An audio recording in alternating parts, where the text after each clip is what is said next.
ثلاثة اثنان واحد. Assalamualaikum warahmatullahi wabarakatuh. Innal hamdalillah nahmaduhu wa nasta'inuhu wa nastaghfiruh wa na'udzu billahi min shururi anfusina wa min sayyiati a'malina. Man yahdihillahu fala mudilla lahu wa man yudlil fala hadiya lahu. Asyhadu an la ilaha illallah wa asyhadu anna Muhammadan abduhu wa rasuluh. Qala Allah Ta'ala fi kitabihil karim, ya ayyuhalladzina amanu taqullaha haqqa tuqatih wa la tamutunna illa wa antum muslimun, amma ba'd. Kita lanjutkan kajian hadisnya.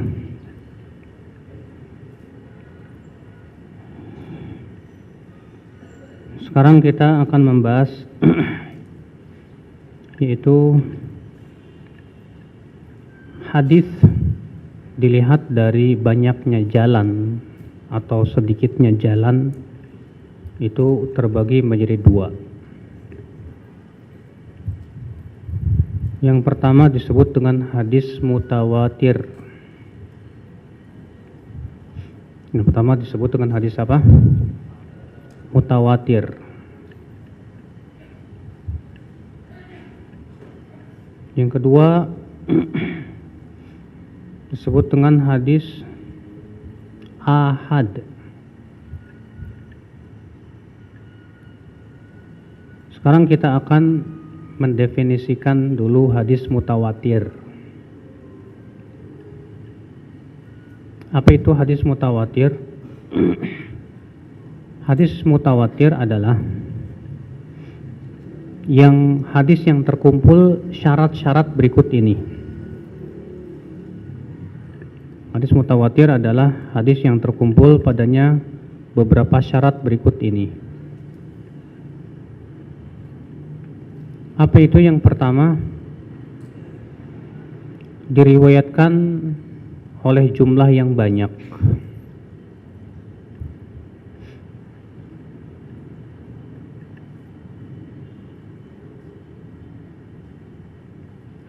Di mana jumlah yang banyak ini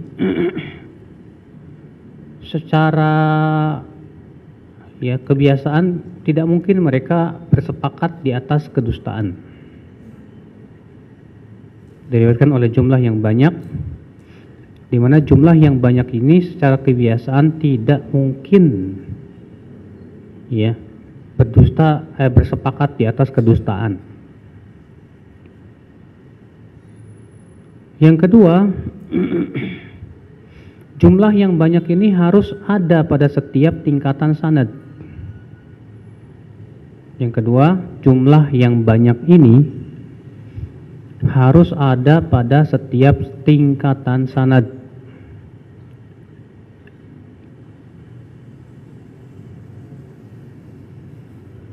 Yang ketiga, sandaran periwayatan mereka adalah panca indera.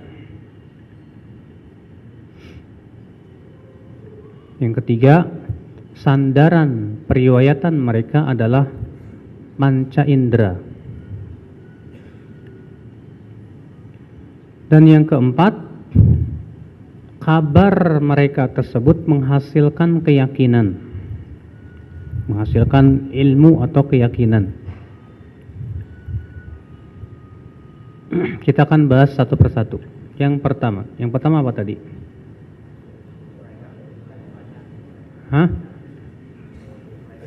Apa yang pertama? Diriwayatkanlah jumlah yang banyak. Terjadi perselisihan para ulama. Jumlah yang banyak ini berapa? Sebagian mengatakan paling sedikit 5. Alasannya, kata mereka karena jumlah 4 itu masih ahad. Bukankah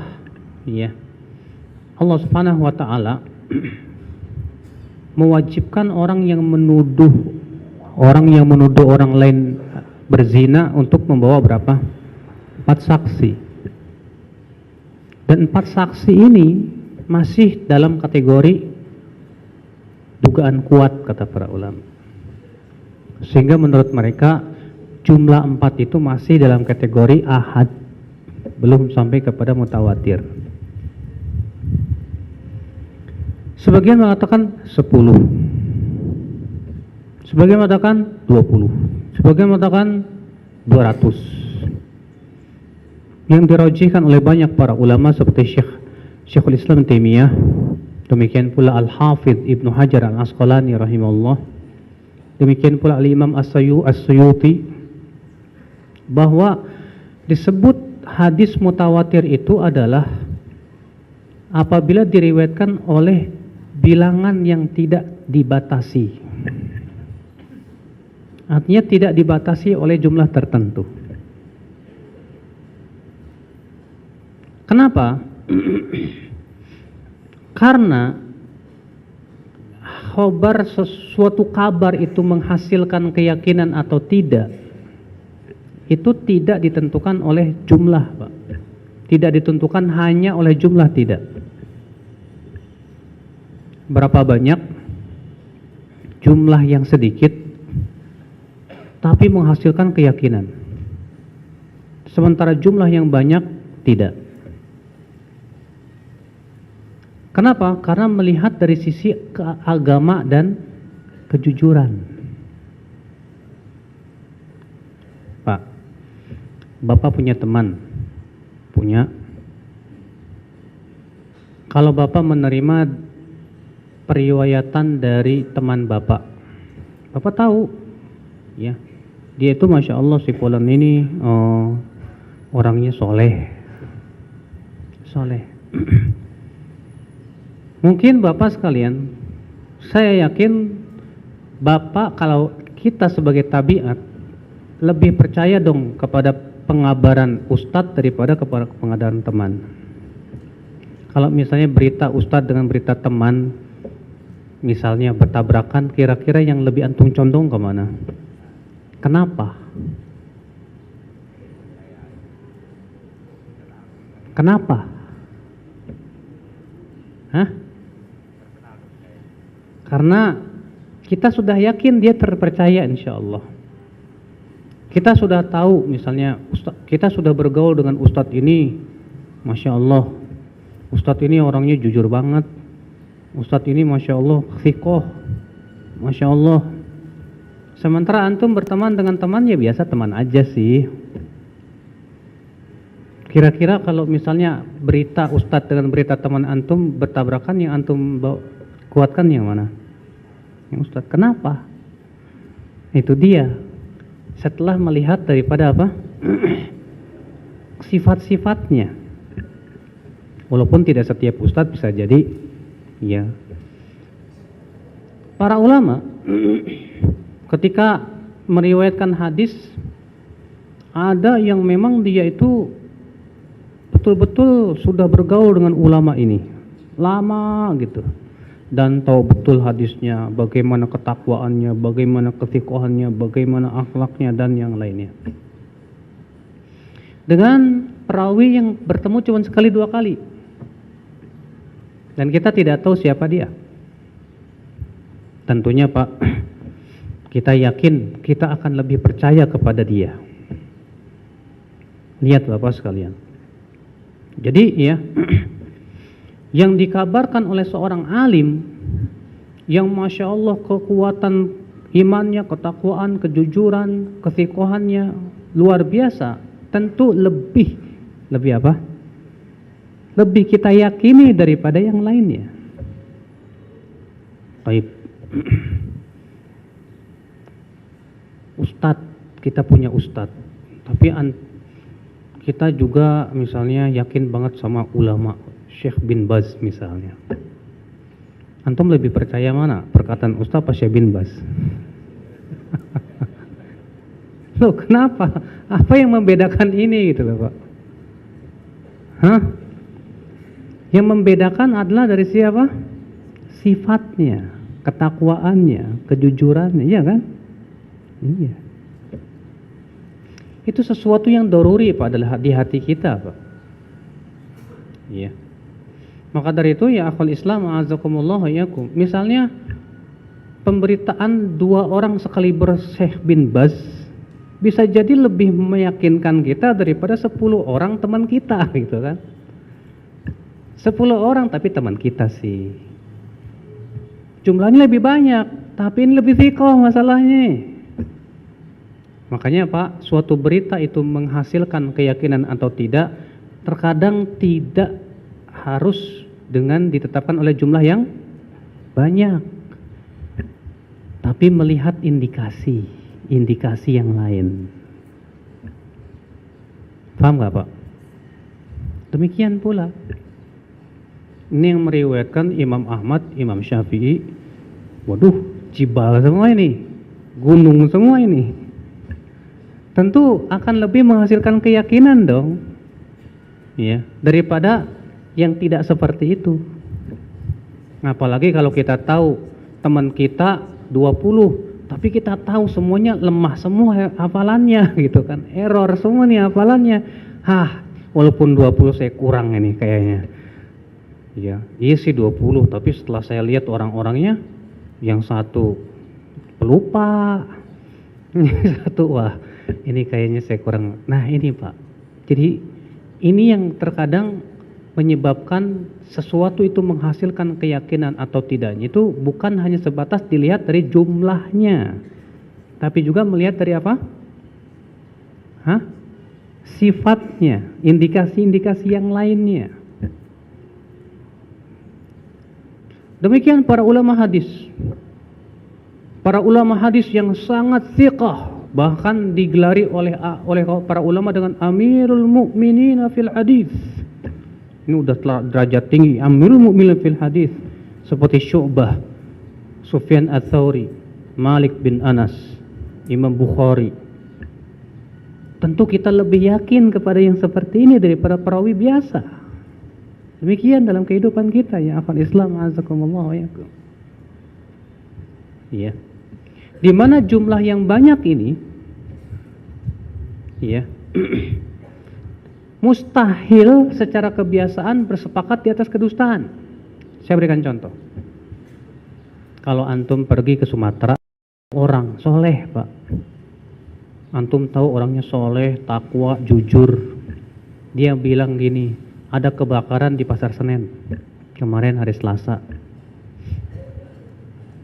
Antum pergi ke Kalimantan, ketemu juga orang soleh, dan antum tahu dia orangnya jujur dan takwa. Dia bilang ada kebakaran di Pasar Senen kemarin hari Selasa. Loh kok ini beritanya sama, tapi nggak pernah ketemu, nggak pernah kenal juga. Pergi lagi ke Sulawesi, ketemu sama orang soleh juga, takwa, jujur.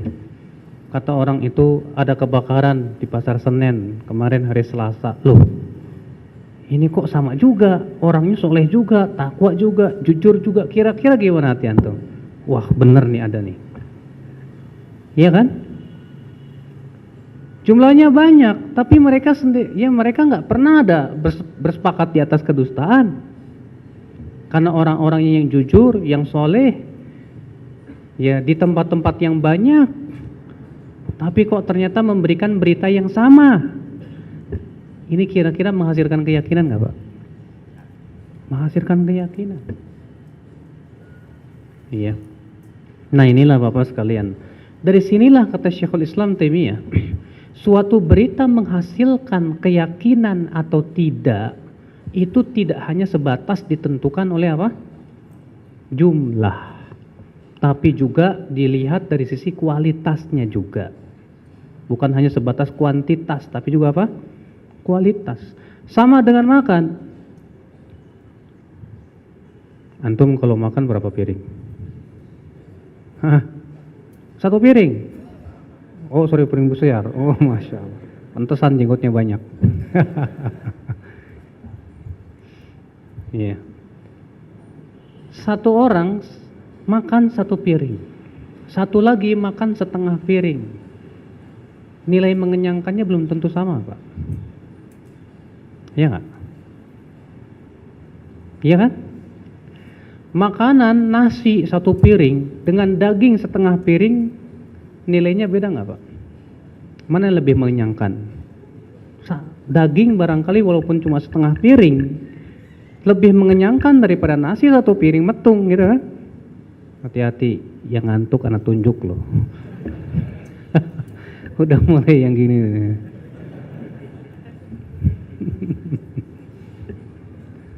Lihat Pak, sama dengan halnya makanan. Mengenyangkan atau tidaknya suatu makanan itu tidak dilihat dari sisi kuantitasnya, tapi juga dari sisi apa? Kualitasnya. Demikian pula berita, kata Syekh. Iya. Antum kalau nonton Dunia dan Berita langsung percaya nggak? Kalau langsung percaya aneh antum. Antum kalau baca koran Pos Kota langsung percaya aneh antum. Wah, di koran nih ajib, emang yang nulis koran tuh siapa? Antum kenal nggak? Thiqah, orangnya soleh atau fasik, kita nggak paham. Tapi anehnya kita langsung telan aja kan? Nah, inilah Pak kesalahan kita, Pak. Kita ini orang-orang yang sangat mudah termakan oleh berita. Ya. Padahal ayatnya tegas, Allah mengatakan apa? Ya ayyuhalladzina amanu in ja'akum fasiqum binaba'in fatabayyanu. Hai orang-orang yang beriman, apabila datang kepada kamu orang fasik membawa berita, maka periksalah dengan teliti. Siapa orang fasik? Orang fasik itu pelaku dosa besar. Sekarang wartawan yang nulis itu koran untuk kenal nggak? Kagak kenal, Ustaz. Dia muslim apa mukmin? Atau non muslim? Nggak tahu, Ustaz. Tapi kenapa antum baca Quran langsung terima? Itulah aneh. Makanya saya katakan aneh. Padahal ayatnya udah jelas. Antum di Facebook terkadang menerima pertemanan. Kemudian teman antum ngasih berita-berita. Antum kenal nggak teman itu? Kenal, Ustaz. Kesolehannya, ketakwaannya, soleh orangnya, Ustaz. Kejujurannya, ya saya sih baru kenal-kenal aja begitu, nggak kenal banget sih. Terus kenapa antum langsung percaya? Ya kan dia orang soleh. Belum tentu orang soleh bisa terima periwayatannya. Nuh bin Abi Maryam soleh minta ampun, Pak. Tapi apa kata para ulama? Kadzab, tukang dusta. Gara-gara dia bikin-bikin hadis-hadis tentang keutamaan surat-surat Al-Quran. Jadi dia melihat orang-orang banyak sibuk dengan fikih Abu Hanifah dan meninggalkan Al-Quran, bikin keutamaan surat Yasin, keutamaan surat ini, surat ini, surat ini. Ketahuan sama ulama. Ya. Soleh sih soleh. Tapi kan kesolehan bukan jaminan jujur, Pak. Kesolehan bukan jaminan dia bisa meriwayatkan dengan pas, Pak. Karena kan para ulama dahulu itu untuk menentukan seseorang itu thiqah kapan coba, Pak? Bukan hanya ditentukan kesolehan, tapi kejujuran. Yang kedua apa? Nih, hafalan. Dia betul-betul menguasai nggak hadisnya itu? Ada teman kita, Masya Allah Ustaz, saya punya teman Ustaz. Dia itu sholatnya rajin, orangnya jujur Ustaz. Tapi kalau nyampein berita suka ditambah-tambahin. Nah kan, ini thiqah nggak? Nggak thiqah, Pak, namanya. Hati-hati, Pak. Makanya Pak, kalau kita mau mempraktekkan thiqah menurut ulama hadis dengan zaman sekarang, aduh, susah kayaknya, Pak. Iya. Nah ini akhi, azakumullah wa iyyakum. Jadi sekali lagi, Pak, ya, suatu berita itu menghasilkan keyakinan atau tidak, itu tidak hanya ditentukan oleh jumlah yang banyak, tapi juga ditentukan oleh kualitasnya. Sekarang Bapak tahu tidak? Semua kita mungkin yang ada di sini ya setuju dengan saya. Kalau orang Syiah itu suka berdusta. Bagaimana kalau orang Syiah itu ada 1 juta? Ada 1 juta orang Syiah kemudian memberikan berita kepada antum. Antum yakin enggak? Tetap aja nggak yakin, orang sifatnya semua sama, pendusta. Iya nggak, Pak? Bahkan mungkin kita semakin yakin, jangan-jangan mereka bersekutu dalam berdusta. Sehingga akhirnya jumlah yang banyak itu bukan malah menghasilkan keyakinan, tapi malah menghasilkan apa? Kepastian bahwa mereka berdusta. Makanya kalau ada jumlah yang banyak, hadis ini kok jalannya banyak ya, pas kita periksa dari setiap jalannya kadzab semua, tukang dusta. Wah, nggak bisa terpercaya. Walaupun 20 jalan. Paham ya akhi? Paham insyaallah sampai sini? Paham, alhamdulillah. Nah inilah Bapak sekalian. Ini syarat keberapa? Adek kita nih, Masya Allah, matanya melotot terus, nggak padam-padam. Syarat yang keberapa? Syarat yang pertama. Apa syarat pertama? Diriwayatkan oleh jumlah yang banyak. Secara kebiasaan jumlah tersebut tidak mungkin bersepakat di atas kedustaan. Dan sudah kita sebutkan bahwa jumlah yang banyak yang rajih adalah tidak dibatasi oleh bilangan tertentu. Yang kedua,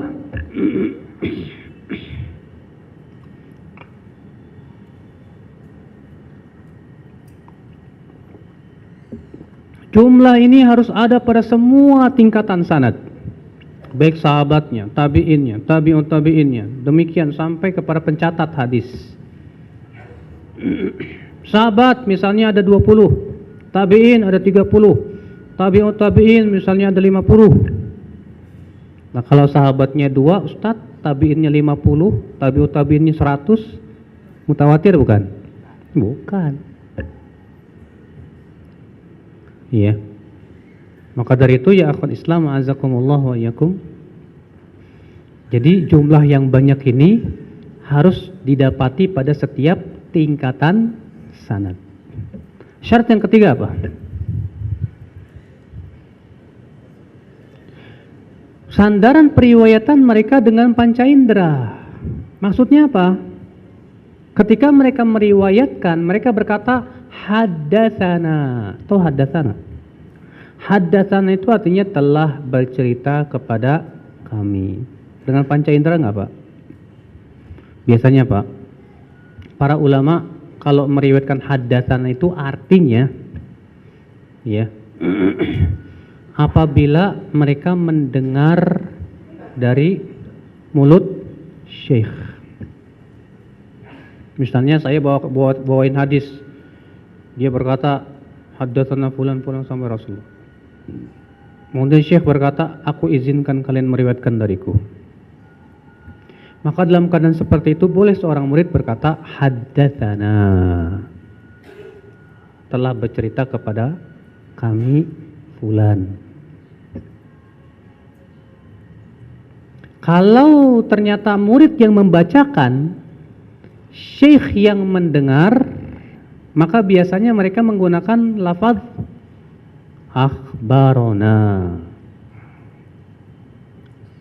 Apa? Akhbarona. Biasanya begitu. Iya. Atau terkadang mengatakan sami'tu.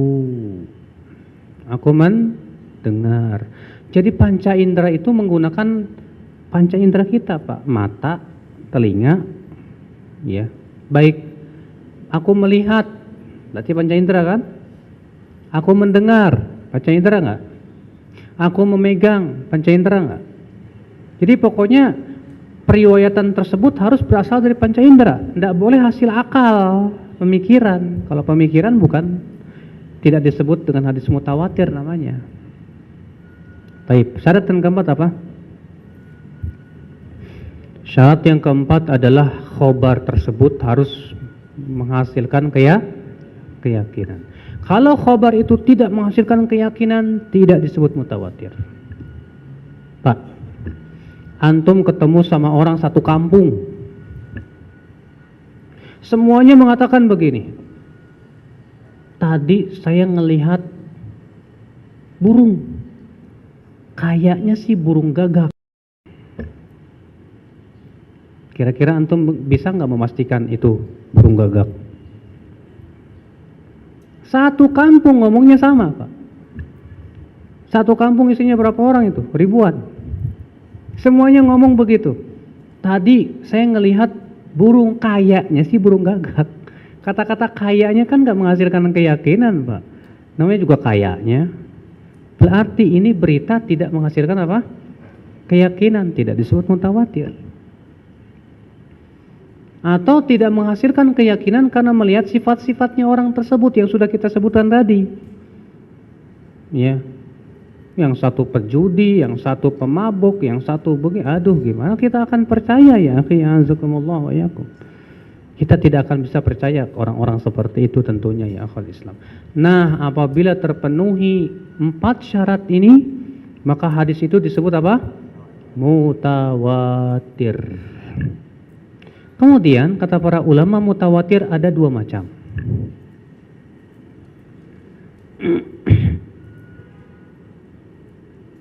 Yang pertama disebut dengan mutawatir lafzi. Yang pertama disebut dengan mutawatir apa? Apa, Pak? Lafzi. Lafzi. Lafzi. Lafaz. Mutawatir lafzi. Apa itu? Yaitu hadis yang mutawatir lafaz dan maknanya. Dan contohnya hanya satu hadis. Itu hadis man kadzaba alayya muta'ammidan falyatabawwa maq'adahu minan nar. Barang siapa yang berdusta atas namaku dengan sengaja, maka hendaklah ia mempersiapkan tempat duduknya dari api neraka. Hadis ini diriwayatkan oleh 70 lebih sahabat. Semuanya dengan lafaz yang sama. Demikian di setiap tabaqatnya sama lafaznya begitu. Maka ini disebut dengan mutawatir apa? Lafzi, yaitu yang mutawatir apa? Lafaz dan maknanya. Yang kedua disebut dengan mutawatir maknawi. Yang kedua disebut dengan apa? Mutawatir maknawi. Apa itu mutawatir maknawi? Yaitu hadis yang mutawatir maknanya tapi lafadznya berbeda-beda. Dia diriwayatkan dengan lafadz yang berbeda tapi mempunyai makna yang sama. Itu mutawatir apa, Pak? Maknawi. Nah, yang seperti ini banyak, Pak, contohnya, Pak. Dan perlu kita ketahui, akhi, mana yang lebih antum terima? Dokter umum dengan dokter spesialis? Spesialis dong. Yang menjadi patokan bahwa hadis itu mutawatir atau bukan ya ahli hadis lah, bukan ahli fikih. Apalagi kalau bukan ahli fikih. Kalau para ulama hadis mengatakan itu hadis mutawatir, ya sudah kita terima dong. Walaupun kata ahli fikih nggak mutawatir. Kenapa saya perlu katakan begitu, Pak? Karena di zaman sekarang sebagian kelompok ya menganggap suatu hadis itu ahad dan tidak mutawatir. Contohnya hadis tentang adab kubur. Hadis ini para ulama hadis mengatakan mutawatir hadisnya. Sampai-sampai Imam Baihaqi berkata, hadis tentang adab kubur diriwayatkan oleh 350 hadis. 100 hadis diantaranya dalam Sahihain, Bukhari, Muslim. Tahu-tahu datang orang HTI. Apa kata HTI? Ya. Hadisnya ahad. Sekarang Anda yang lebih percaya siapa? Imam Suyuti, para ulama hadis, atau orang-orang yang tidak paham hadis? Tentu kita lebih percaya kepada ahlinya dong, Pak, spesialis. Bahkan Imam Baihaqi sendiri mengatakan hadis tentang adab kubur diriwayatkan 360 atau 350. 100 hadis itu dalam Sahihain. Bayangin. Ajib kan, Pak? Benar kata para ulama, kalau orang bukan ahlinya ngomong, yang keluar keajaiban dunia. Iya, Pak, keajaiban. Iya. Hadis tentang azab kubur itu mutawatir, Pak. Demikian pula hadis tentang mengangkat tangan dalam berdoa. Mutawatir. Kemudian ada orang tiba-tiba berkata begini, berdoa tidak disyariatkan mengangkat tangan. Gara-gara satu hadis. Disebutkan dalam hadis tersebut Rasulullah tidak pernah mengangkat tangan dalam berdoa kecuali dalam istisqa. Sahih sih, tapi gara-gara satu hadis kita mau tolak 100 hadis, kan kayaknya gimana gitu, Pak. Berarti harus dijamak kan seharusnya kan? Iya nggak, Pak? Iya.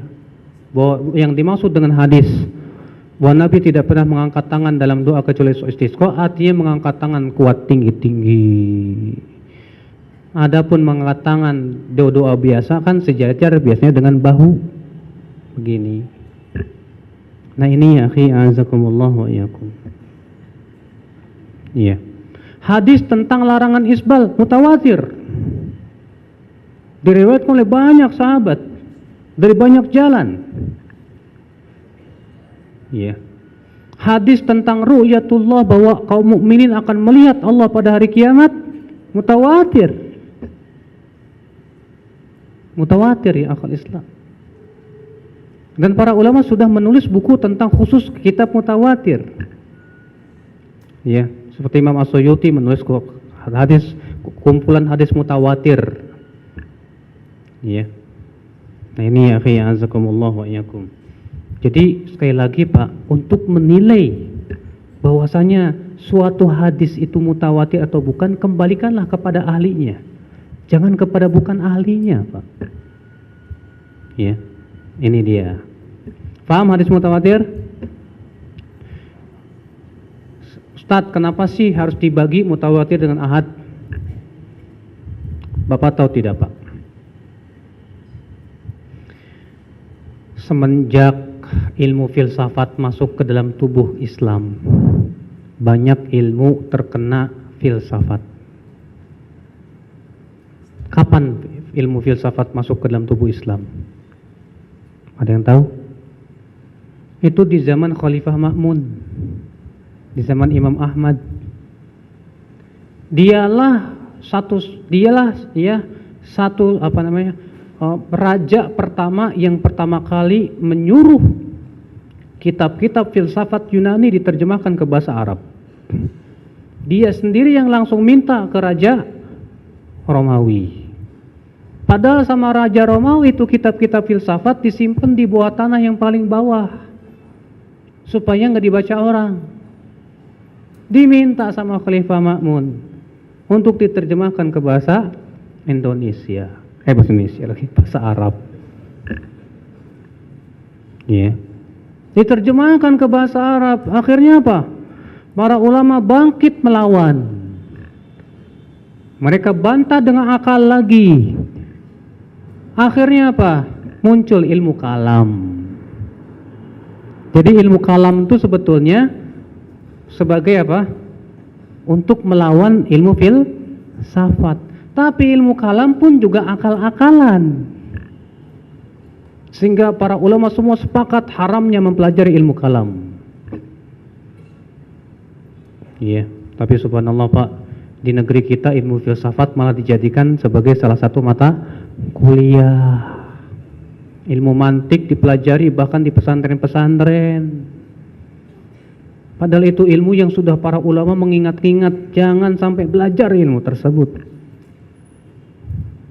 Nah Pak, ya, ilmu-ilmu seperti ini masuk dalam usul fikih dan termasuk padanya ilmu hadis.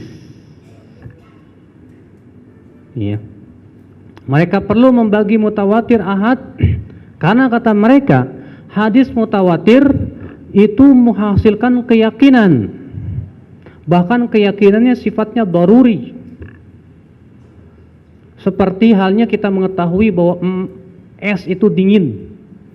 Seperti halnya kita mengetahui 1 tambah 1 sama dengan 2, 3 kali 4 sama dengan 12. Menurut para ahli matematika, ya bukan tukang foto.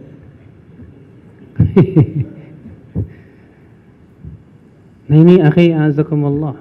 Adapun hadis ahad kata mereka hanya menghasilkan dugaan yang kuat saja.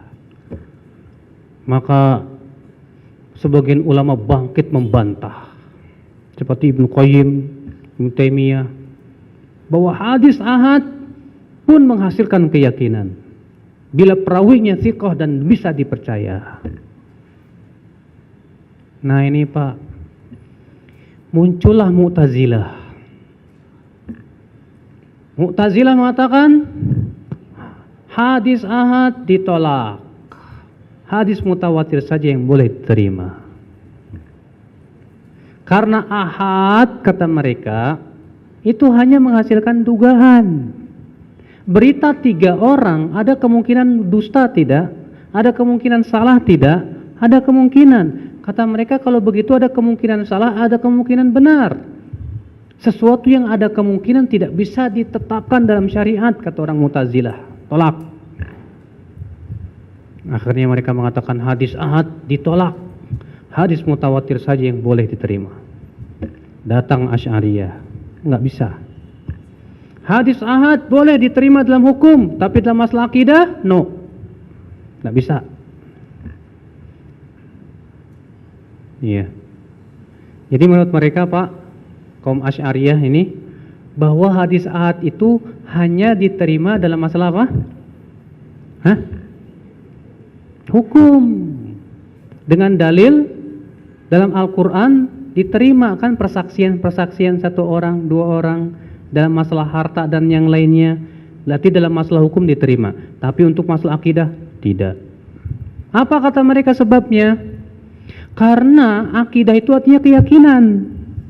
Sedangkan hadis ahad itu hanya tidak sampai keyakinan, tapi hanya sebatas dugaanku kuat.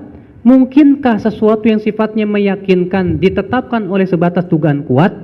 Kata mereka, oh nggak bisa. Berarti itu menunjukkan hadis ahad tidak bisa pakai dalam masalah akidah. Pernah dengar nggak Pak di zaman sekarang Pak?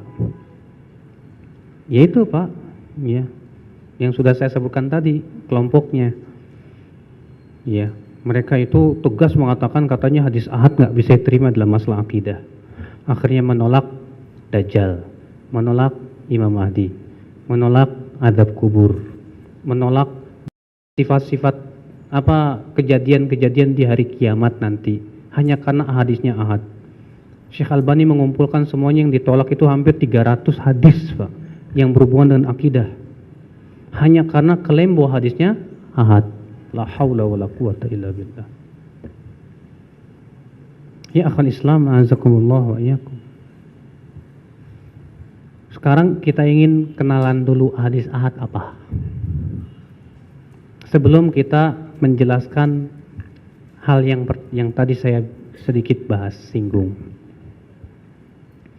Hadis ahad adalah hadis yang tidak sampai kepada derajat mutawatir atau yang tidak terpenuhi padanya syarat-syarat hadis mutawatir.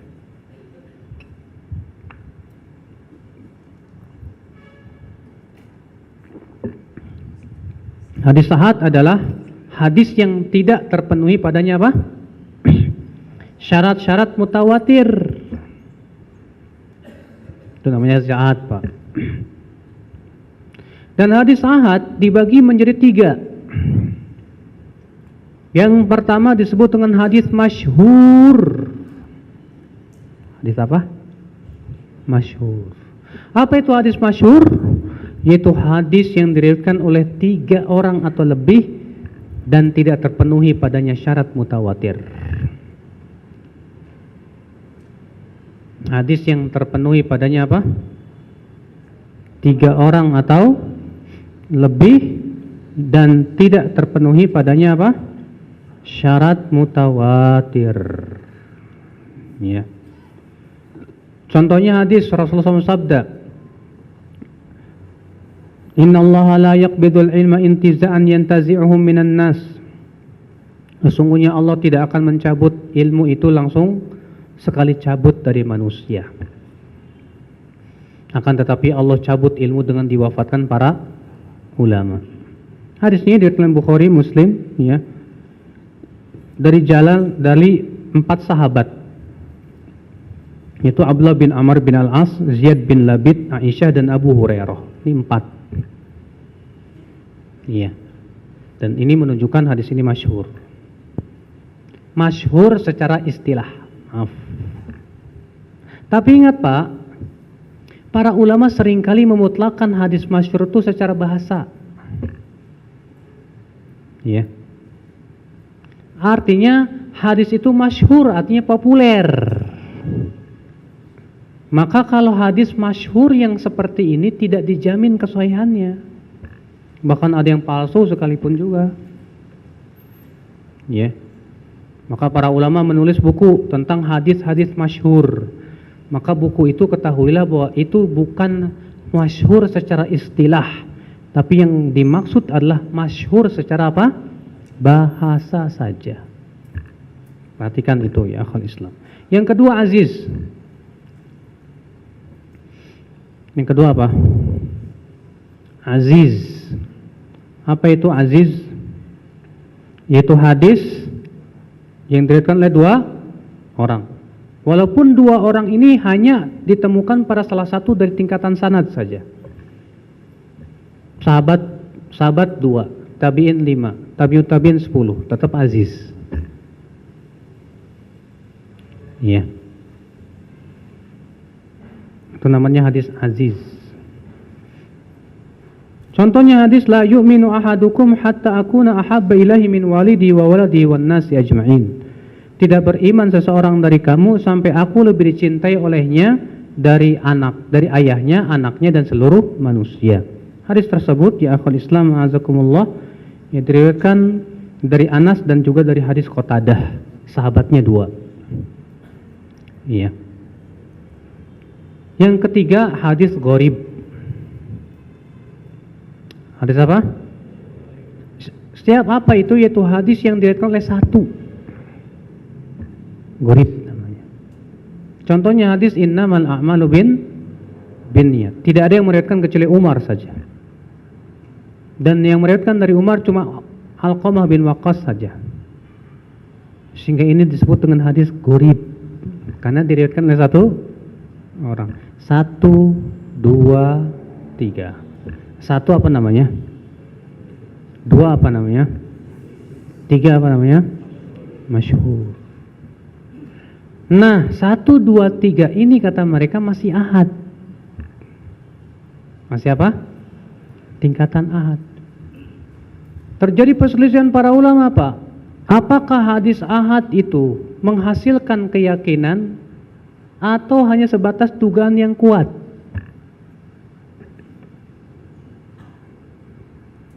Paham gak Pak? Apakah hadis ahad itu menghasilkan keyakinan atau sebatas dugaan yang kuat? Banyak ulama mengatakan menghasilkan keyakinan, tapi tidak sampai keyakinannya hadis mutawatir. Banyak pula yang mengatakan hanya menghasilkan dugaan kuat. Lalu mereka terpecah lagi 2. Apabila hadis ahad itu dikuatkan oleh qarinah dan indikasi yang menguatkannya, bisa naik kepada derajat yakin. Tapi kalau tidak ada penguatnya apa-apa, maka itu hanya menunjukkan kepada dugaan kuat. Ya akhi, azakallah wa iyyakum. Ana mau tanya sama antum.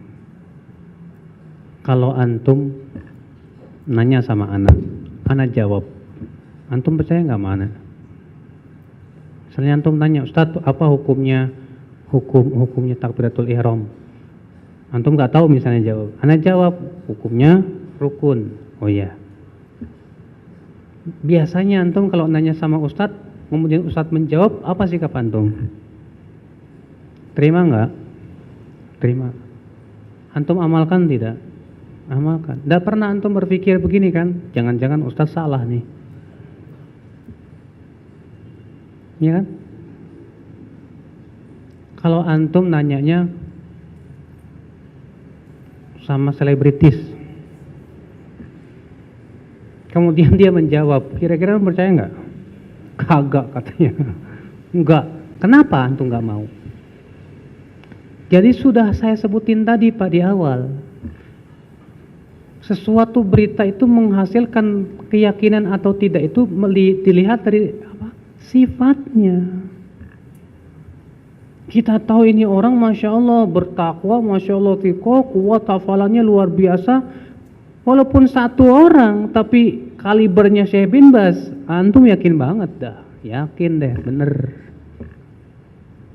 Ya nggak Pak? Nah itulah demikian pula hadis ahad ya akal Islam. Azakumullah wa iyyakum. Ya. Allah berfirman, "Fas'alu ahla dzikri in kuntum la ta'lamun." Tanya ahlinya jika kamu tidak tahu. Dalam ayat ini Allah menyuruh kita untuk menanya ahlinya. Berapa orang yang harus kita tanya? Walaupun satu masuk ayat ini. Ya enggak?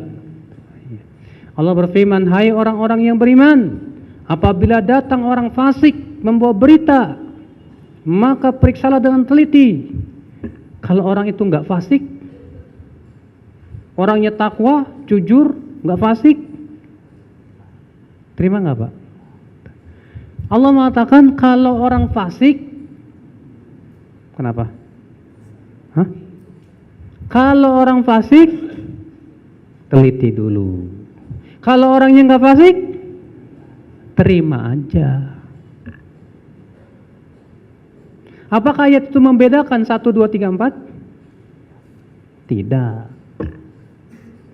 Makanya Pak, tidak ada satupun ayat ataupun hadis yang mengatakan kalau jumlahnya mutawatir boleh terima, kalau kagak enggak. Waduh, enggak bisa, enggak ada dalilnya.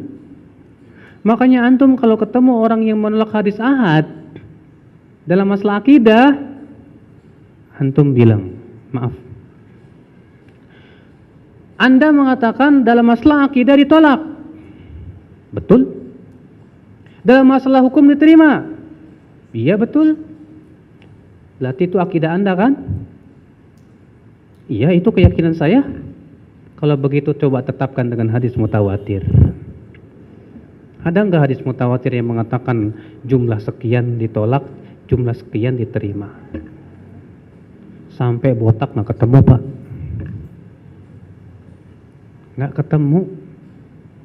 Akhirnya karena mereka lagi bingung, apa kata mereka? Mereka akhirnya ngambil, oh itu sewaktu mengumpulkan Al-Quran, buktinya ini, sewaktu mengumpul Al-Quran, Zaid bin Sabit tidak menerima kecuali 4 saksi. Itu menunjukkan bahwasannya kata mereka,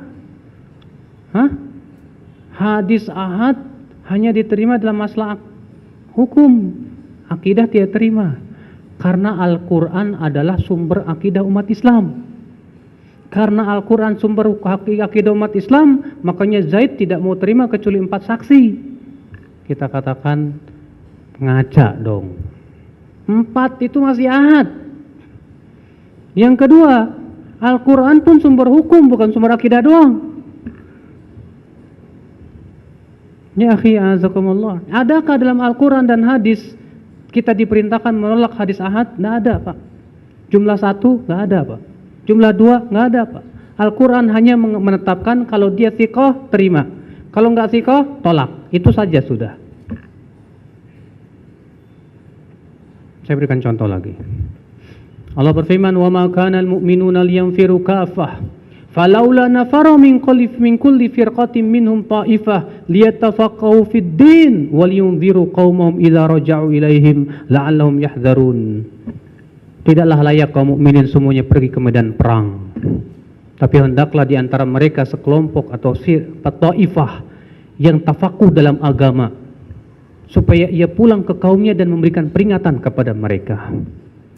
Allah mengatakan hendaklah ada ta'ifah di antara mereka menuntut ilmu, kemudian pulang ke kaumnya memberikan peringatan kepada mereka. Ta'ifah dalam bahasa Arab itu masuk padanya 1. Berarti itu menunjukkan Pak, Al-Quran semuanya sepakat ayat-ayatnya bahwa apa? Jumlah 1 sudah cukup diterima. Antum tahu enggak? Mu'adz bin Jabal Mu'adz bin Jabal dikirim oleh Rasulullah ke Yaman berapa orang? 1. Disuruh ngajarin apa? Akidah, ibadah, iya kan? Kalaulah itu menunjukkan hadis, harusnya Rasulullah nggak ngirim Mu'adz doang dong, sampai mutawatir. Tak ada itu. Rasulullah hanya mengirimkan 1 orang. Dengan 1 orang ini saja sudah tegak hujjah. Makanya ya akhi azakumullah wa yakum, keyakinan kita Ahlussunnah wal Jamaah, hadis ahad wajib diterima dalam masalah akidah maupun hukum. Dan ini kata Al-Imam Ibnu Abdul Bar dengan ijma' seluruh Ahlussunnah wal Jamaah. Dalam kitab At-Tamhid jilid 1 halaman 8. Beliau mengatakan sebagaimana Ahlussunnah bersepakat menerima hadis ahad dalam masalah hukum, mereka pun bersepakat menerima hadis ahad dalam masalah akidah. Tidak ada bedanya. Terus yang kedua, Pak, ada nggak sih hukum yang tidak mengandung akidah? Hah? Ada nggak hukum yang tidak mengandung akidah? Kok bengong?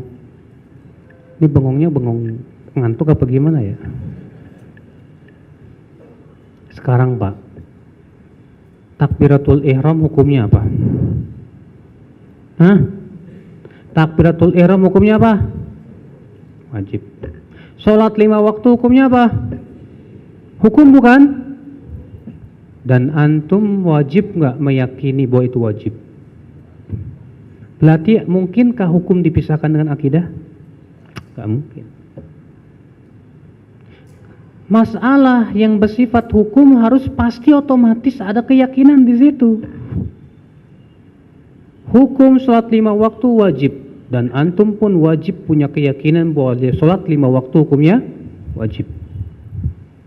Kalau antum mempunyai keyakinan sholat 5 waktu tidak wajib, dan bahwasanya Allah tidak pernah mewajibkan, kafir antum, murtad dari agama Islam. Karena tentang masalah wajibnya sholat 5 waktu udah jelas. Demikian pula hukum misalnya ya, baca subhana rabbiyal azim dalam ruku, hukumnya apa? Sunnah. Hadisnya ada tidak? Ada. Subhanakallahumma bihamdika asyhadu an la ilaha illa anta astaghfiruka wa atubu ilaik. Ketika ruku dan sujud, hukumnya apa? Sunnah. Wajib yakini tidak itu sunnah? Hah? Wajib. Baik. Antum kalau ketemu sama orang yang menolak hadis ahad, antum tanya gini, Mas, menurut sampean hadis ahad itu ditolak deh dalam masalah akidah? Iya. Diterima dalam masalah hukum ya? Iya. Sekarang apa hukumnya baca doa setelah tahiyat akhir? Allahumma inni a'udzubika min adzabi jahannam wa min adzabil qabri wa min fitnatil mahya wal mamati wa min syarri fitnatil masiihid dajjal. Apa hukumnya? Kalau dia mengatakan tidak sunnah, berarti dia sudah menggugurkan kaidahnya sendiri. Karena hadisnya jelas sahih riwayat Bukhari Muslim. Sementara kata mereka dalam masalah hukum diterima tidak? Diterima. Kalau mereka berkata sunnah, terus apa artinya aku berlindung dari azab kubur? Sementara Anda menolak azab kubur dengan klaim katanya hadisnya ahad. Mereka pasti akan menjawab, oh enggak, itu hanya sebatas untuk menerima saja, tidak meyakini. Ajib. Mungkinkah Rasulullah berlindung dari azab kubur sementara Rasulullah tidak yakin ada azab kubur? Hai Rasul, engkau berlindung dari azab kubur, tapi kita nggak boleh yakin ada azab kubur. Kan ajib kan Pak?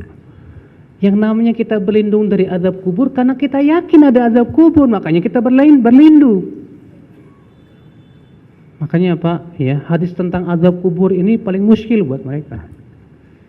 Karena dari sisi hukum, ya betul hukumnya sunnah. Kalau mereka mengatakan sunnah, berarti apa? Azab kubur ada dong. Tapi mereka menolak azab kubur dengan klaim katanya hadisnya ahad. Siapa di antara antum yang pernah ikut kelompok itu? Di Bogor banyak tuh Pak, di PB. Ya. Dia tegas mengatakan hadis ahad tidak diterima, menolak azab kubur, dajjal itu nggak ada, ini nggak ada, itu nggak ada. Oh, hadisnya ahad, ahad, ahad, ahad. Subhanallah. Padahal sudah terjadi kesepakatan ijma para ulama untuk menerima hadis-hadis tersebut. Ikhwata Islam, azakumullah wa iyyakum. Nah, inilah Bapak sekalian. Sebetulnya memang ya, pembagian hadis mutawatir dan ahad itu kalau kita melihat di zaman-zaman bahula sih belum ada, Pak. Ya belum ada. Tapi perlu untuk dibahas karena memang ini ada syubhat masalahnya ini. Ya, dari orang-orang Mu'tazilah atau yang sepemikiran dengan Mu'tazilah yang mengatakan katanya hadis ahad tidak diterima. Kalau Mu'tazilah mengatakan tidak diterima sama sekali. Kalau Asy'ariyah mengatakan diterima dalam masalah hukum tapi ditolak dalam masalah akidah. Sedangkan Ahlussunnah wal Jamaah punya keyakinan semuanya hadis baik mutawatir ataupun ahad selama sahih, ya. Apa hadis ahad selama itu hadis ahad sahih wajib diterima. Wajib diterima. Semua, tidak ada perbedaan dalam masalah ini dari seluruh Ahlussunnah wal Jamaah. Dari zaman ke zaman, ikhwata Islam, azakumullah wa iyyakum. Nah ini ya akhi, azakumullah wa iyyakum. Yang ketiga, bahwasannya dugaan kuat pun juga telah terjadi ijma para ulama bahwa dugaan kuat pun wajib diamalkan. Dugaan kuat wajib apa? Diamalkan. Iya. Bukankah persaksian ketika ada seorang yang bersaksi, iya, itu adalah sifatnya dugaan kuat, tetap Allah mewajibkan untuk mengamalkan dugaan kuat. Maka dari itu ya akhi, dugaan kuat pun tetap dijadikan hujah ya akal Islam dalam Islam ini. Allahu a'lam. Nah ini hadis mutawatir dan ahad. Maaf ya, ada polemik di situ Pak, antara Ahlussunnah dengan Mu'tazilah dan yang setuju dengannya. Perlu saya bahas di sini karena memang di negeri kita soalnya ada. Kalau di negeri kita nggak ada sih saya nggak bakal bahas, ngapain capek-capek. Tapi masalahnya di negeri kita ada yang punya keyakinan seperti itu, menolak hadis ahad dalam masalah akidah. Sekarang kita masuk kepada pembahasan hadis dilihat dari sisi diterima atau tidaknya. Tapi udah 2:30 nih ya. Mau ada tanya jawab nggak? Apa nggak usah aja ya? Hah? Soalnya antum juga bingung nanya apa ya?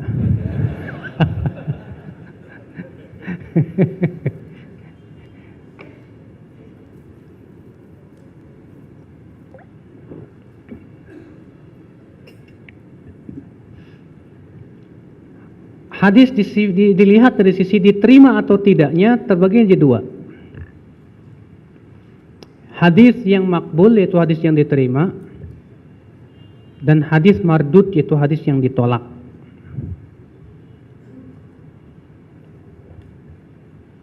Yang pertama hadis apa Pak? Makbul, diterima. Yang kedua hadis apa? Mardud, ditolak. Hadis yang diterima ini ada 4. Sahih, sahih li ghairihi, hasan, hasan li ghairihi.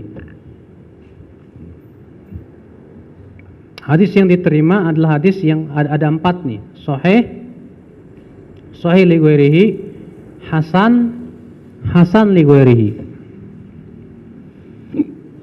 Kita akan definisikan dulu. Apa itu sahih? Disebut hadis sahih apabila memenuhi 5 syarat.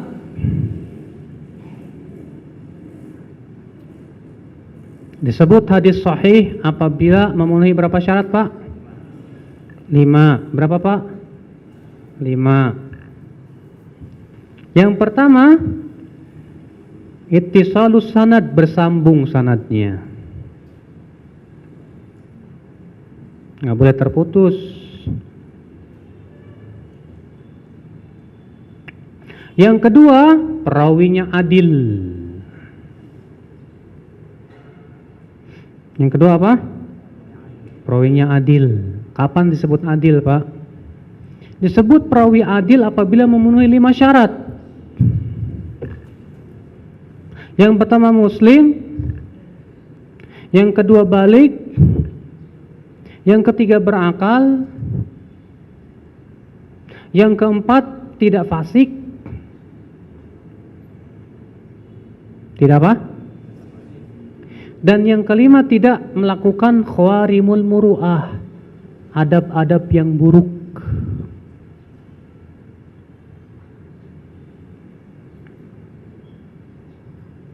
Tidak melakukan khawarimul muru'ah. Apa itu khawarimul muru'ah ya akhi? Adab-adab yang buruk. Jadi disebut perawi itu adil kapan? Muslim, balik, terus tidak fasik. Apa itu fasik? Pelaku dosa besar. Kemudian yang kelima apa? Tidak melakukan khawarimul muru'ah, yaitu adab-adab yang buruk. Baik, kalau perawinya peminum arak diterima nggak Pak? Kalau perawinya ahli bid'ah terima nggak Pak? Terjadi perselisihan para ulama. Apakah ahli bid'ah itu adalah diterima hadisnya atau tidak? Yang sahih dan rajih, selama bid'ahnya itu tidak mengkafirkan pelakunya, iya. Yang kedua, perawinya memang thiqah, dipercaya dan tidak menghalalkan dusta, amanah, boleh diterima. Dengan bukti banyak perawi ahli bid'ah ternyata dipakai oleh para ulama hadisnya. Contoh, Imran bin Hattan. Ini pentolan khawarij, Pak. Tapi hadisnya dijadikan hujah Imam Bukhari. Bahkan sebagian ulama mengatakan periwayatan orang khawarij lebih thiqah daripada yang lain. Karena orang khawarij menganggap orang yang berdusta kafir. Orang khawarij mengatakan apa? Orang yang berdusta hukumnya apa? Kafir. Jadi khawarij itu nggak mungkin berdusta. Iya. Walaupun pemikirannya sesat. Contoh lain, Aban bin Taghlib. Kata Adzabi apa? Bahwa huwa syi'i, dia orang Syiah. Tapi ingat loh Pak, Syiahnya zaman dahulu bukan Syiah zaman sekarang. Syiahnya zaman dahulu itu mereka hanya sebatas mencaci maki Muawiyah, mengunggulkan Ali, tapi tidak sampai mengkafirkan. Itu dikatakan oleh Adz-Dzahabi, dikatakan oleh Imam Ibnu Hajar Asqalani. Ya. Apa kata Imam Adz-Dzahabi tentang Aban bin Taghlib? Aban bin Taghlib Syiah, tapi dia jujur. Untuk kita periwayatannya, buat dia bid'ahnya. Terima. Kenapa para ulama merasa perlu untuk menerima periwayatan ahli bid'ah yang thiqah dipercaya? Karena untuk kemaslahatan menjaga hadis. Karena kemaslahatan menjaga hadis lebih didahulukan dan lebih besar Pak maslahatnya. Paham nggak Pak? Nah ini Bapak sekalian. Adapun Rafidhah, semua ulama sepakat nggak boleh terima. Kenapa? Karena mereka menganggap halal dusta. Karena di zaman dahulu itu dibedakan antara Syiah dan Rafidhah. Iya. Ikhwatul Islam, azakumullah wa iyyakum. Sampai mana kita?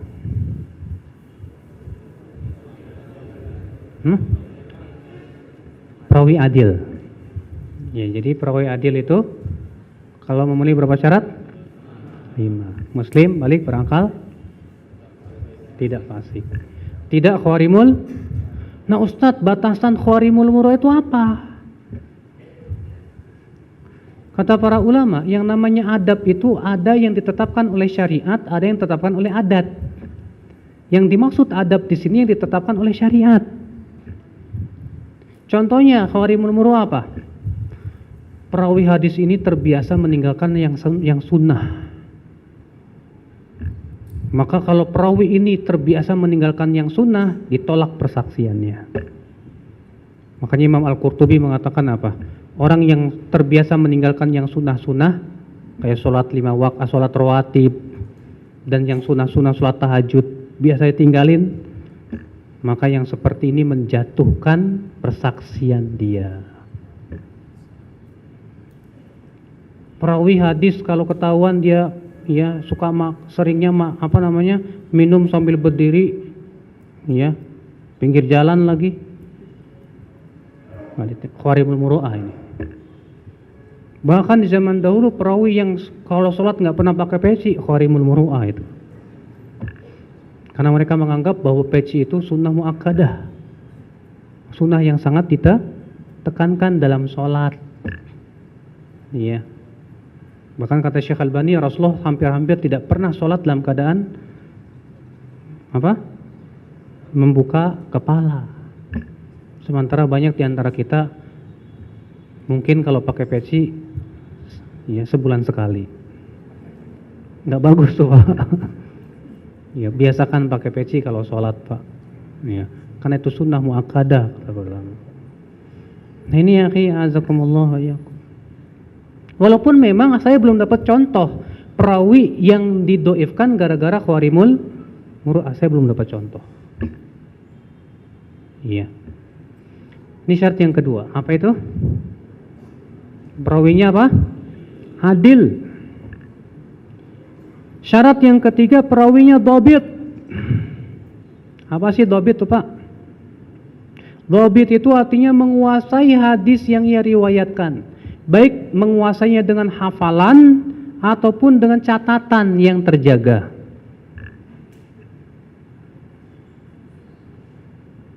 Makanya kata para ulama, dhabit itu ada dua. Yang pertama dhabit sadr, yaitu hafalan. Yang kedua dhabit kitab, yaitu catatan yang terjaga dari kesalahan maksudnya. Iya. Ada Pak perawi kalau meriwayatkan dari hafalannya diterima, tapi kalau dari bukunya nggak diterima. Kebalikan, kalau meriwayatkan dari hafalannya nggak diterima, kalau dari bukunya terima. Ada perawi yang diterima dari dua-duanya, ada juga yang ditolak dua-duanya. Ya, ikhwatal Islam, azakumullah wa iyyakum. Kedhabitan ini, Pak, dari mana kita bisa mengetahuinya? Kedhabitan seorang perawi itu biasanya, Pak, diketahui dengan cara apa? Memeriksa hadis-hadisnya. Apakah hadis-hadisnya menyerupai perawi-perawi yang thiqat atau tidak? Kalau ternyata hadis-hadisnya kebanyakan menyelisihi, maka ditolak hadisnya. Atau dari pernyataan para ulama. Makanya kemudian lahir ilmu yang disebut dengan jarh wa ta'dil. Ilmu jarh wa ta'dil ini adalah ilmu khusus untuk menilai perawi ini thiqah atau tidak. Ya. Yang sekarang sedang kita bahas bukan ilmu jarh wa ta'dil, Pak. Walaupun sebagiannya saya sampaikan juga. Tapi ini ilmu mustalah. Ya. Ilmu jarh wa ta'dil ini saya bisa katakan rohnya ilmu hadis. Siapa yang tidak bisa dan tidak menguasai ilmu jarh wa ta'dil, saya jamin dia tidak akan bisa mentakhrij hadis. Saya jamin dia tidak akan bisa menilai suatu hadis sahih atau dhaif. Karena untuk mentakhrij itu seseorang harus kuasai yang pertama ilmu jarh wa ta'dil. Kemudian yang kedua ilmu ilat. Dia harus paham betul ilat-ilat dan penyakit-penyakit hadis.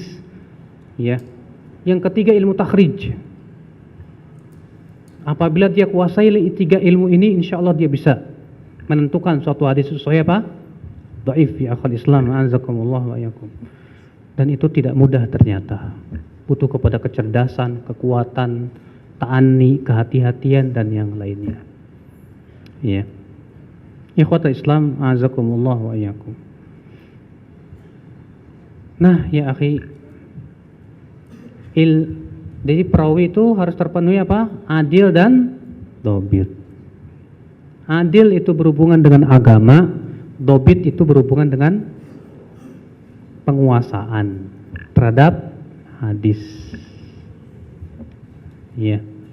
Makanya kalau ada perawi yang dikatakan oleh para ulama fulan salih, apakah berarti dia bisa diterima hadisnya? Belum tentu. Itu ulama hanya mengatakan dia soleh, tapi belum tentu dobit. Kalau saleh itu menunjukkan kepada keadilan, adil doang sih, dobitnya enggak, belum tentu.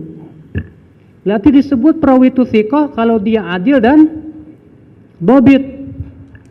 Kalau adil doang tapi tidak dobit nggak diterima. Kalau dobit doang tapi tidak adil nggak diterima.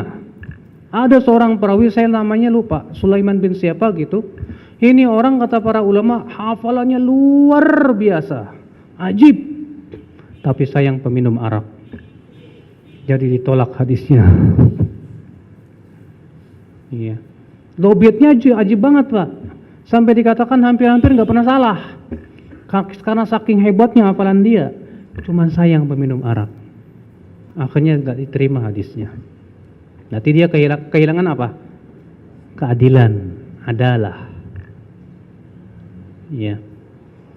Syarat yang keberapa sekarang? Syarat yang keempat,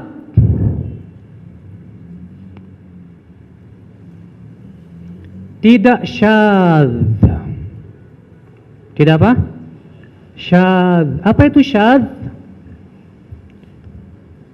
Yaitu periwayatan perawi yang bisa diterima tapi bertabrakan dengan perawi lain yang lebih thiqah. Periwayatan perawi yang bisa diterima bertabrakan perawi lain dengan periwayatan perawi lain yang lebih thiqah. Tadi saya sudah berikan contoh ke antum, Pak. Antum kenal seorang ustadz dan antum tahu betul ustadz itu masya Allah takwanya, ininya. Antum juga punya teman. Suatu ketika periwayatan ustadz sama yang teman antum tabrakan. Kata ustadz terjadi kebakaran hari Senin, kata teman antum hari Selasa. Kira-kira antum lebih kuatkan yang mana? Yang lebih thiqah dong. Maka yang tidak lebih thiqah ini disebut dengan syadz. Ente riwayatnya syadz. Kenapa? Setelah kita menimbang, yang satu lebih thiqah, yang satu kurang thiqah. Paham tidak Pak? Itu namanya apa? Syadz. Jadi para ulama itu Pak, dalam mentakhrij hadis itu tidak hanya sebatas melihat dari satu jalan Pak, tapi dengan cara apa? Mengumpulkan jalan-jalan. Terkumpul nih, udah terkumpul semua 10 jalan, Masya Allah. Setelah terkumpul 10 jalan, apa yang dilakukan coba Pak? Menimbang, adakah perselisihan di antara mereka? Oh, terjadi perselisihan. Yang satu meriwayatkan secara mauquf sampai sahabat, yang satu meriwayatkan secara marfu sampai Rasulullah SAW. Ditimbang lagi, mana yang lebih kuat di antara keduanya. Ternyata dua-duanya kuat. Wah, berarti dikatakan apa? Hadis ini sahih secara marfu dan mauquf. Tapi setelah ditimbang, oh kok ini yang marfu ya tidak lebih kurang thiqah. Sementara yang memauqufkan lebih banyak yang lebih thiqah. Wah, kita lebih membela yang lebih banyak lebih thiqah. Maka kita katakan yang memarfukan syadz. Yang mahfuz, yang bisa diterima adalah yang mauquf. Nah ini Pak, seperti itu. Sama halnya dengan hadis tentang masalah apa? Gerak-gerakin telunjuk. Ya. Ini hadis termasuk ziyadatu thiqah atau syadz? Terjadi khilaf para ulama. Masalahnya 12 perawi mengatakan isyarat saja. Satu perawi yaitu Zaidah bin Qudamah mengatakan gerak-gerak. Sehingga sebagian ulama mengatakan apa? Yang satu syadz. Sehingga lafaz menggerak-gerakan tidak bisa terima karena bertabrakan dengan 12 perawi yang lebih thiqah, yang hanya menyebutkan tentang isyarat saja tanpa gerak-gerak. Sehingga mereka menghukumi bahwa menggerak-gerakan itu syadz. Mereka yang mengatakan oh nggak bisa, itu bukan syadz. Kenapa? Loh kok bisa? Kenapa? Syadz itu kalau bertabrakan, ini nggak bertabrakan kok. Karena yang namanya menggerak-gerakan sudah otomatis isyarat. Sehingga menggerak-gerakkan dengan isyarat itu tidak bertabrakan, kata mereka. Disebut syadz kalau bertabrakan tidak bisa dijamak. Ini masih bisa kok. Nah, disinilah terjadi perselisihan, Pak. Apakah itu termasuk ziyadatu thiqah atau itu hadis syadz? Syekh Muqbil mengatakan syadz. Syekh Albani mengatakan tidak, itu ziyadatu thiqah. Nah, ini ijtihad para ulama. Ya. Contoh yang syadz, misalnya hadis, apabila kalian telah sholat qabliyah subuh, hendaklah berbaring di atas rusuk yang kanan dengan perintah. Para ulama mengatakan hadis dengan perintah syadz. Karena kebanyakan perawi, lebih dari 5 perawi dan semuanya thiqah, meriwayatkan dengan perbuatan saja. Adalah Nabi SAW apabila telah selesai qabliyah subuh, beliau berbaring di atas rusuk yang kanan. Inilah yang mahfudz, kata mereka. Ini yang benar. Kenapa? Karena ini bertabrakan, Pak. Yang satu perintah, yang satu perbuatan. Kalau perintah hukumnya apa? Wajib. Kalau perbuatan hukumnya apa? Sunnah. Sehingga nggak bisa dijamak dong. Sehingga pada waktu itu mereka harus mentarjih. Mana yang lebih paling unggul? Mengunggulkan 1 atau 5. Ternyata yang 5 lebih thiqah, lebih banyak lagi. Maka dari itulah mereka mengunggulkan yang lebih thiqah daripada yang kurang thiqah. Sehingga akhirnya apa? Periwayatan yang kurang thiqah syadz. Paham lah, Pak? Ini namanya apa? Syadz. Syarat yang kelima. Tinggal 5 menit atau 10 menit lagi. Jadi hari ini tidak ada tanya jawab. Karena kan tertulis sampai jam 3 tuh, Pak.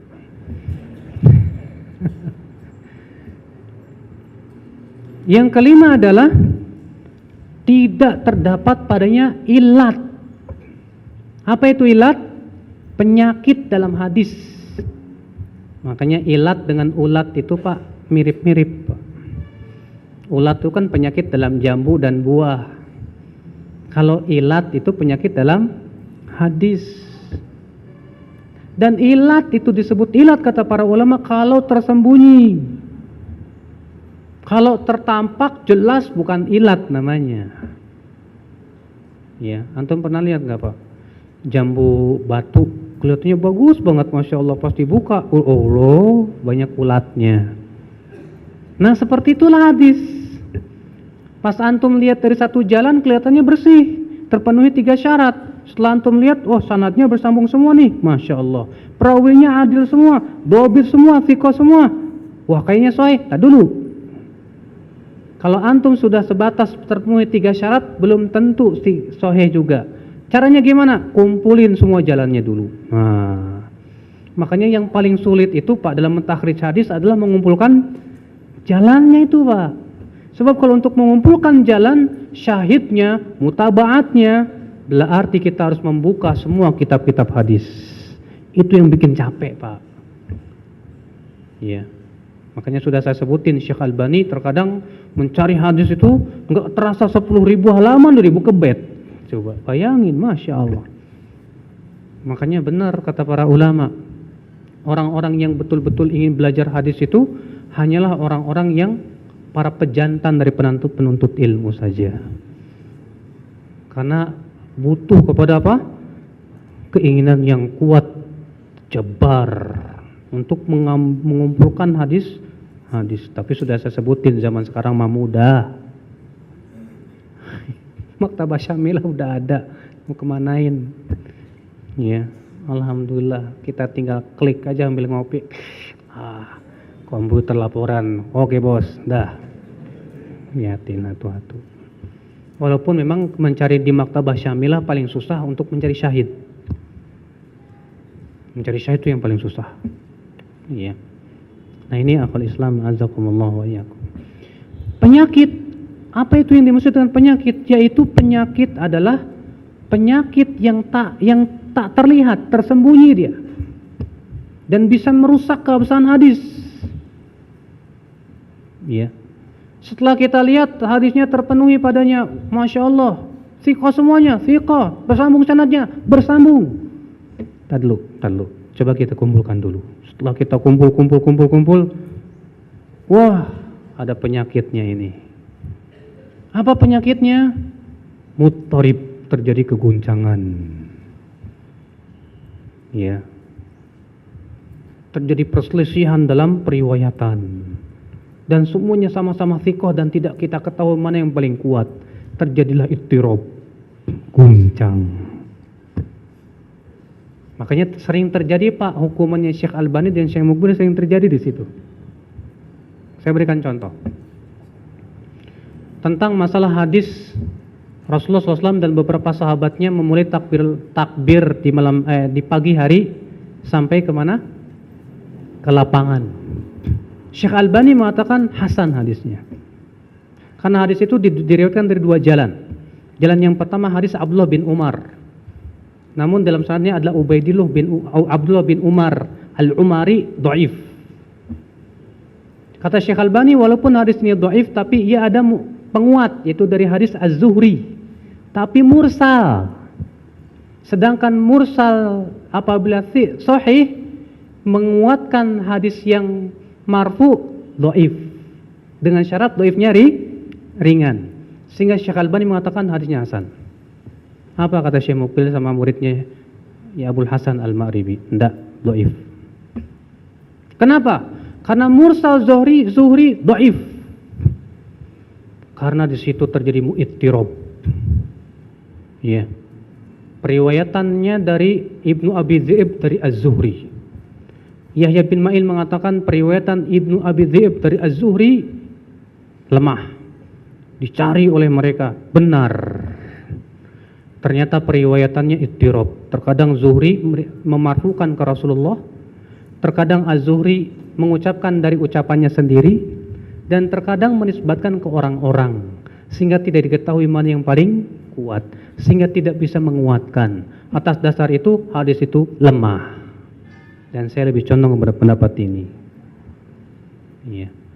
Nah ini Bapak sekalian. Jadinya Pak, para ulama dalam mensahihkan dan mendhaifkan itu sesuai dengan pengetahuan mereka tentang jalan. Makanya Pak, ya, yang paling penting dalam ilmu takhrij dan hadis mentakhrij hadis itu jam'u turuq. Apa jam'u turuq? Mengumpulkan turuk itu jamak torik. Bukan bahasa Jawa loh, ya. Kalau bahasa Jawa ngeri, Pak. Turuk di sini jamak dari torik. Artinya jalan. Ya, makanya saya merasa aneh ketika saya membaca sebuah tesis dari seorang mahasiswa IAIN, dia mendhaifkan hadis riwayat Tirmidzi hanya karena dia sudah mempelajari jalan satu itu saja. Lalu berkesimpulan katanya Syekh Albani nggak bisa dipercaya dalam takhrij. Sementara Syekh Albani sudah mensahihkannya dari banyak jalan. Gimana coba? Dia mendhaifkan dari satu jalan, Syekh Albani mensahihkan dari banyak jalan. Jadi sebetulnya yang nggak paham pensahihan siapa? Kan lucu Pak, lucu nggak Pak? Banget lucu. Nah disinilah Bapak sekalian, ya. Makanya sekali lagi sering terjadi perselisihan para ulama dalam tasih dan tad'if itu karena apa? Jalan-jalannya. Pertama, yang kedua dalam menilai perawi hadisnya. Tapi alhamdulillah Pak, hadis yang disepakati kesahihannya lebih banyak daripada yang diperselisihkan. Hadis yang disepakati kedhaifannya lebih banyak daripada yang diperselisihkan. Alhamdulillah, nikmat dari Allah Subhanahu wa taala. Nah inilah Bapak sekalian, dan Imam Al-Hakim dalam kitab beliau Ma'rifatul Ulumil Hadis menyebutkan ada 10 ilat. Ada 10 macam penyakit hadis. Tapi waktunya udah nggak cukup.